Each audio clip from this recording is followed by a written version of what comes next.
Hyderabad monsoon action plan పై focus పెట్టింది GHMC. వచ్చే వర్షాకాలంలో ఇబ్బందులు తలెత్తకుండా చర్యలు చేపట్టింది. 150 వార్డులలో జీహెచ్ఎంసీ ట్రాఫిక్, హైడ్రా అధికారులతో కోఆర్డినేషన్ కమిటీలను ఏర్పాటు చేయనుంది.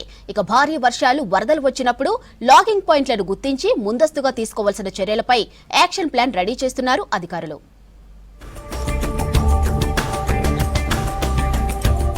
గ్రేటర్ సిటీలో వచ్చే వానాకాలంలో ఇబ్బందులు రాకుండా చర్యలు చేపట్టింది బల్దియా. ఇప్పటి నుంచే మాన్సూన్ యాక్షన్ ప్లాన్ సిద్ధం చేస్తోంది. ఇందుకోసం 150 వార్డుల్లో ప్రత్యేకంగా కోఆర్డినేషన్ కమిటీలను వేయనుంది. ప్రతి వార్డులో జీహెచ్ఎంసీ, ట్రాఫిక్, హైడ్రా అధికారులతో కలిపి ఒక టీం ఏర్పాటు చేయనున్నారు అధికారులు. వీళ్ళు ఆ వార్డుల్లో ఎక్కడ వాటర్ లాగింగ్ పాయింట్లున్నాయో తెలుసుకోనున్నారు. వరదలు వచ్చినప్పుడు ఎక్కడ ఇబ్బందులు ఏర్పడతాయో గుర్తించి ముందస్తుగా తీసుకోవాల్సిన చర్యలపై యాక్షన్ ప్లాన్ రెడీ చేయనున్నారు. మోటార్లు ఏర్పాటు చేయడం లేదా ఏం చేస్తే అక్కడ సమస్య పరిష్కారం అవుతుందో చూడనున్నారు. ఆ పనులు బల్దియా, వాటర్ బోర్డ్, ఎలక్ట్రిసిటీ డిపార్ట్మెంట్లతో పాటు ఎవరు చేయాల్సి ఉంటుందనే సూచనలు జారీ చేయనుంది టీం. దీనిపై ఎప్పటికప్పుడు రిపోర్ట్స్ రెడీ చేసి బల్దియా, ట్రాఫిక్ ఉన్నత అధికారులకు ఇవ్వనున్నారు.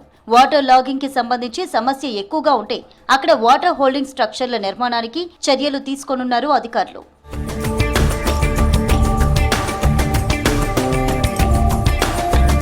జీహెచ్ఎంసీ పరిధిలో 141 వాటర్ లాగింగ్ పాయింట్లున్నట్లు గుర్తించారు అధికారులు. ఈ ప్రాంతాల్లో భారీ వర్షాలు పడినప్పుడు వీటిని క్లియర్ చేయడానికి డిఆర్ఎఫ్ బృందాలు ఇబ్బంది పడాల్సి వస్తుంది. ఆ నీటిని తొలగించేందుకు గంటల టైం పడుతోంది. అప్పటి వరకు ట్రాఫిక్ సమస్య తీరడం లేదు.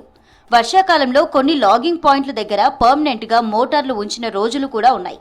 అతి భారీ వర్షాలు కురిసినప్పుడు సహాయక చర్యలు చేపట్టేందుకు కూడా ఇబ్బందులు పడుతున్నారు సిబ్బంది. విజయవాడ నేషనల్ హైవే లాంటి ప్రాంతాల్లో ఇప్పటికీ గంటల తరబడి రాకపోకలు నిలిచిపోతోంది. అయితే వరద నీళ్లు నిలుస్తున్న కొన్ని చోట్ల వాటర్ హోల్డింగ్ స్ట్రక్చర్లు నిర్మించడంతో ఇబ్బందులు తొలగాయి. దీంతో మొత్తం 50 చోట్ల వాటర్ హోల్డింగ్ స్ట్రక్చర్లు నిర్మించాలని అనుకున్నారు. అయితే ఈ వర్షాకాలం లోపు పనులు పూర్తి చేయడం కష్టమేనని తెలుస్తోంది. అంతవరకు లాగింగ్ పాయింట్స్ దగ్గర ఈ కోఆర్డినేషన్ టీమ్స్ సాయంతోనే ఇబ్బందులు తలెత్తకుండా చర్యలు తీసుకోనున్నారు.